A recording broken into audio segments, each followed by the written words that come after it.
Coming up tonight on the News at 5, Montana's top political cop is calling for more transparency from a national group that helped fund the marijuana legalization campaign in the state. Plus, working families need help now. The latest on the battle for larger stimulus checks from Capitol Hill. From Montana's news leader, this is MTN News at 5. Good afternoon. Welcome to the News at 5. I'm Marian Davidson. Thanks for joining us. Well, new tonight at 5, Montana's top political cop is ordering a national group that spent millions supporting the successful marijuana legalization campaign in the state to provide more information about where exactly that money came from. MTN's Jonathan Ambarian took a closer look at what's behind the decision. The North Fund, headquartered in Washington, D.C., contributed about $5 million to the campaign for Initiative 190 and Constitutional Initiative 118.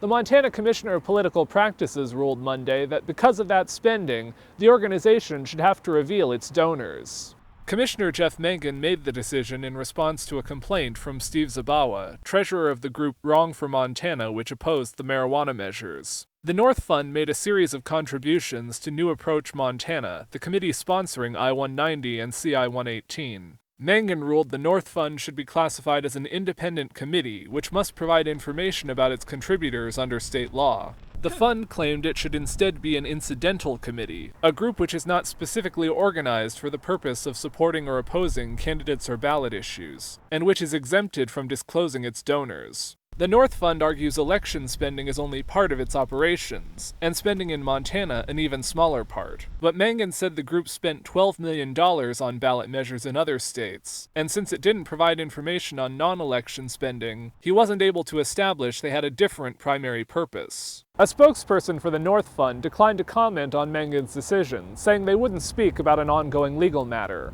In Helena, Jonathan Ambarian, MTN News. Zabawa and Wrong for Montana are currently challenging I-190 in court, arguing it is unconstitutional because it appropriates money through a ballot measure.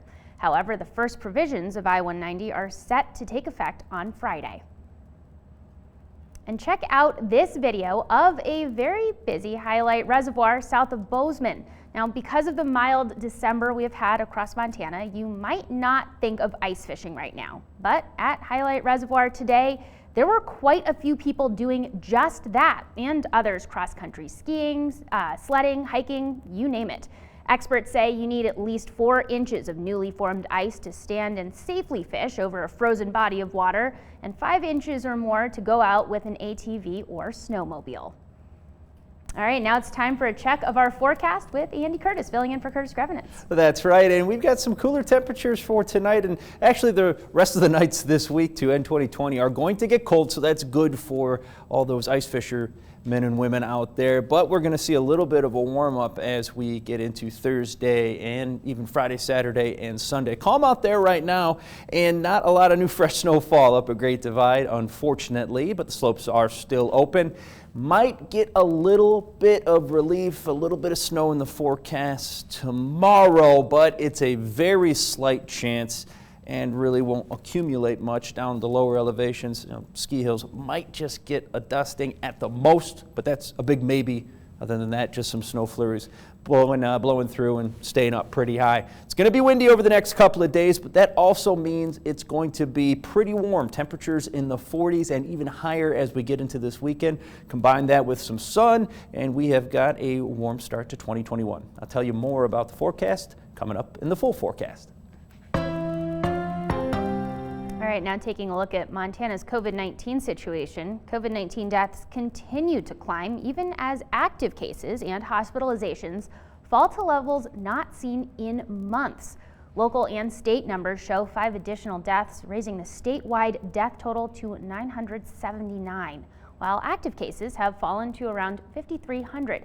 Active hospitalizations rose slightly from yesterday to 218.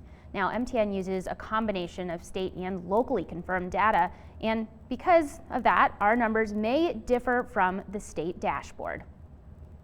New Year's Eve is typically a busy night for bars, but 2020 is not typical, and bars do not expect to see a typical crowd. Now, since November 20th, bars, restaurants, and casinos in Montana have been required to close at 10 p.m. and capacity has been limited to 50%. The general manager of MT Pints in Great Falls says the restrictions will likely make New Year's this year a little slower, but he still expects to be busy. That night will be interesting. We'll definitely be watching the front door, making sure that people have a nice spot to sit while they're waiting for a table to open up. And unfortunately, if we don't have a spot to stay, I'm hoping it's nice out that night because we have a patio people can hang out on and enjoy their beer, and we'll go from there.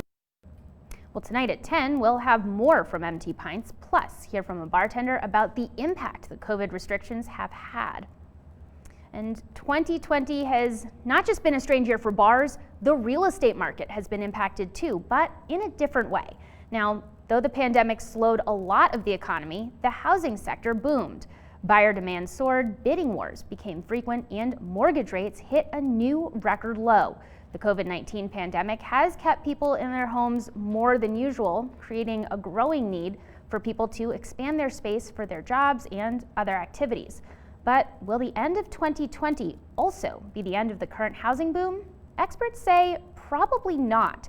They say we can expect more low rates, still rising prices, and more people moving to suburban areas. And I really do expect it to stay the same in 2021. And it may even get worse just because as we're rolling out the vaccine, people are going to free up to travel. And people are going to vacate where they were. So it looks like 2021 is shaping up to be another good year in real estate. And after nearly 2 years, the first commercial flight of the Boeing 737 MAX took off from Miami this morning, headed to New York. American Airlines Flight 718 took off from Miami International Airport around 10:40 and landed at LaGuardia shortly after 1 o'clock. The MAX was grounded in March 2019 after 346 people were killed in crashes of the aircraft. A 20-month ban was lifted in November. A congressional investigation said the crashes were, quote, the horrific culmination of a series of faulty technical assumptions by Boeing's engineers, a lack of transparency on the part of Boeing's management, and grossly insufficient oversight by the FAA. And when we come back, Andy Curtis will have a complete check of your forecast and storm tracker weather. And later, we have the latest on COVID-19 relief from Washington.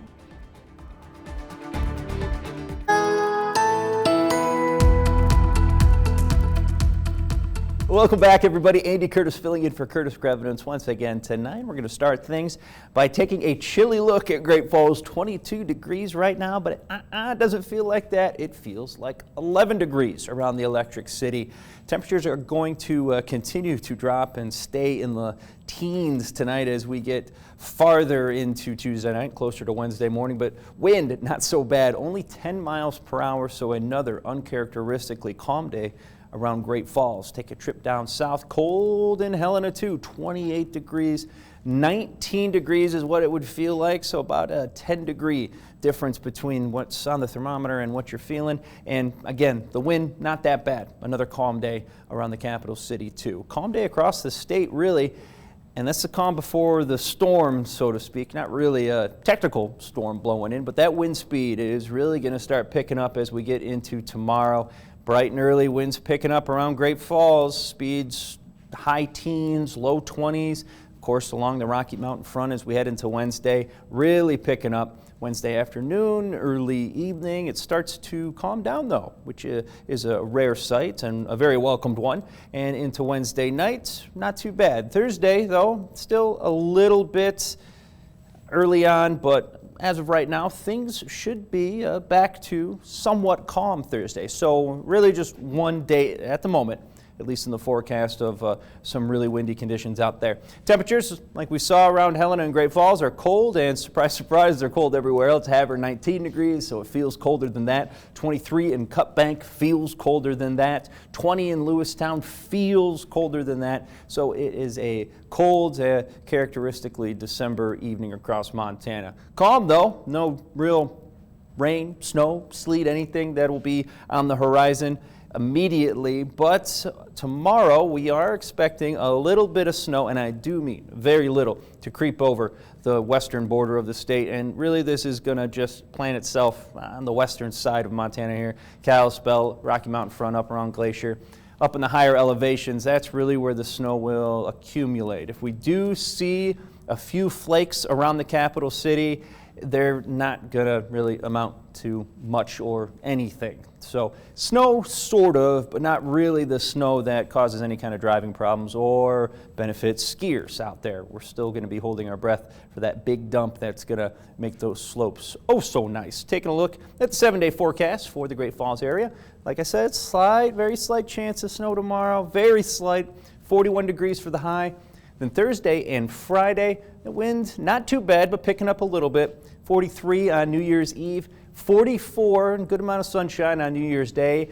And then 2021, the first weekend of 2021, not too shabby, almost 50 degrees. And some breeze, some wind to deal with, but a good amount of sunshine. And then down in Helena, a little bit cooler, but a little less windy. We're pushing 40 in the high 30s New Year's Eve and New Year's Day, and it looks like it should be a pretty bright weekend. All right, thanks, Andy. Well, on the Senate floor today, Democrats are trying to force Republicans to pass a bill raising COVID-19 relief payments for Americans from $600 to $2,000. The effort blocked by Majority Leader Mitch McConnell. McConnell breaking with a growing number of GOP members and with President Donald Trump, who earlier today called on Republicans to deliver the $2,000 payments. The Senate plans a vote tomorrow on overriding President Trump's veto of the critical defense spending bill. Senator Bernie Sanders is threatening to delay the veto override vote unless Leader McConnell allows a full vote on the increased stimulus payments. I would urge my colleagues to support this legislation one more time when we vote tomorrow. Working families need help now. Well, for now, the administration is moving ahead with the plan to send out the $600 payments as soon as this week. And the government plans to be a little more careful this time around as it hands out money to struggling small businesses. The process is changing for the Paycheck Protection Program. Alicia Nieves shows us what is different to ensure these federal dollars go to small businesses who can prove they need the money. I always had a dream of starting an urban farm. Timothy Smith has spent the last few years working toward that dream, finally transitioning from being a teacher to an urban farmer last year. By October of 2019, we had a mayor's ribbon cutting with Mayor Marty Walsh. We Grow Microgreens was off to a great start. The new neighborhood greenhouse had quick demand for its more aromatic and nutrient-packed vegetables. A half dozen part-time workers were hired, with plans to make them full-time soon. But the pandemic hit, and the impact was instant. We had a number of loyal customers that would continue to purchase at farmers markets. That being said, a large percentage of our customers were restaurants. We lost a lot of that business. The Boston-based small business applied for a PPP loan under the CARES Act and was surprised to only get approved for $810. Even more surprised to see large businesses getting millions. In fact, data released by the Small Business Administration shows more than $250 billion went to larger than intended businesses. I just hope that in the next round, they really consider some of the upstarts like us and some of the very small businesses that also need to survive. Well, I'm optimistic that this money will get out relatively soon and much more to the companies that really need it than the last time. Todd McCracken is with the National Small Business Association and says the latest round of PPP loans has new provisions that do aim to ensure the money actually goes to more small businesses like We Grow Microgreens. For example, a business has to prove a drop in revenue in one quarter of 2020, ensuring struggling businesses only get this money and get it first. There's a provision that a business with more than 300 employees no longer qualifies for the forgivable loans, one where the government has lowered the maximum loan amount to $2 million, and a new rule that larger chains no longer qualify for PPP money. The other thing they've done that we're not sure how it's going to play out is they've done set-asides for small companies. So there's a pool of money specifically for companies with fewer than 10 employees that only they can tap. If new provisions work as intended, small businesses like this urban farm to millions more around the country can rehire workers, move part-timers to full-time, and help employees who have also struggled through this pandemic. I'm Alicia Nieves reporting. And coming up next on the News at 5, one of Montana's top Class C girls basketball teams is focused on securing the state championship that has eluded them the past 2 seasons. From Montana's news leader, you're watching MTN News at 5. Welcome back to the News at 5. For the last 2 years, the Roy Winifred girls basketball program has been one of the top 2 teams in Class C, but they do not have a championship to call their own yet. This season, Roy Winifred has high expectations once again. MTN's Isaiah Dunk caught up with the Outlaws. It was right here at the Four Seasons Arena that the Roy Winifred girls basketball team beat Belt for the Northern C Divisional Championship last February. The 2 rivals were set to do battle again in the state championship 2 weeks later, but they never got the chance. That state championship was highly anticipated. Each team had beaten the other twice. Belt won districts. Roy Winifred won divisionals. It was going to be like the perfect storm. It was like we were 2-2 with Belt. It was the rubber match. It was going to be like, all right, who is the best this year, you know? And so we had a rivalry. It would have been a very fun game, and we just didn't get to do it. But now that it's time to look forward, Roy Winifred wants to be in the conversation at the end of the season again. And they'll return plenty of skill from last year. But the Outlaws' most obvious force will be 6'1" junior Madeline Higham. We have size, so we're going to try to go inside out and try to get the ball to our bigs and that kind of thing. So we want to use what we can with our assets. Roy Winifred also has just 12 players on the roster, which could be tricky in any season. Projected starting point guard Lainey Elness won't play this year due to knee injury, and a dense schedule also won't be very forgiving to the Outlaws. We're going to be playing 3 games a week. We're probably going to have 1 to 2 practices a week, you know, when it comes down to January when we start playing. So we're going to have to be very organized, very prepared, and just learn from every game and use it as a teaching moment and hopefully peak when we need to. The location for this year's Northern C tournament has yet to be determined, but whether it's here at the Four Seasons or somewhere else, expect the Roy Winifred girls to be there. Reporting in Great Falls, Isaiah Dunk, MTN Sports. A youth basketball organization is getting athletes out and on the court during the holiday break. The Montana Hoops basketball program was founded in 1996. It has travel teams and holds basketball camps, clinics, and tournaments. Yesterday and today, Montana Hoops hosted 2 holiday basketball clinics for boys and girls in 3rd through 8th grade at the Salvation Army Gymnasium. Now, proceeds from the clinic went to the Salvation Army and to fund future clinics. There's a certain pride about Montana and being from Montana, and we love our own, and we like to give. We want to be an organization in Montana, made for Montana players, to give them Montana opportunities. Montana Hoops will hold another basketball clinic next month, so January 2021. And up next, are you Montana's newest millionaire? Grab your ticket, the winning number, right after the break. But first, here is Craig Melvin with a look at what's ahead on NBC Nightly News. Just ahead, the worsening COVID emergency in America's most populous county. One nurse now calling it a war zone. And we're on board as Boeing 737 MAX returns to regular service tonight on Nightly News. Montana's news leader. You're watching MTN News at 5. Welcome back. There is a new Montana millionaire, so make sure to get those tickets out and take a look at them. Montana Lottery drew the winning numbers this morning with their random number generator machine. The 2020 grand prize winning number is, drumroll please, 125813. Tickets for the 2020 drawing of Montana Millionaire sold out in record time, with all tickets sold by November 23rd. If you think your ticket may be a winner, the first thing you should do is make sure to sign the back of it.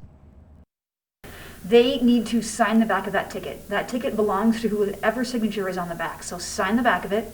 It can only be claimed here in Helena. You can claim in person, or you can, if you choose, you can mail it to us. But we are happy to meet that millionaire. We are excited to see who it is. A full list of all the winning ticket numbers and for the other prizes can be found on our website, ktvh.com.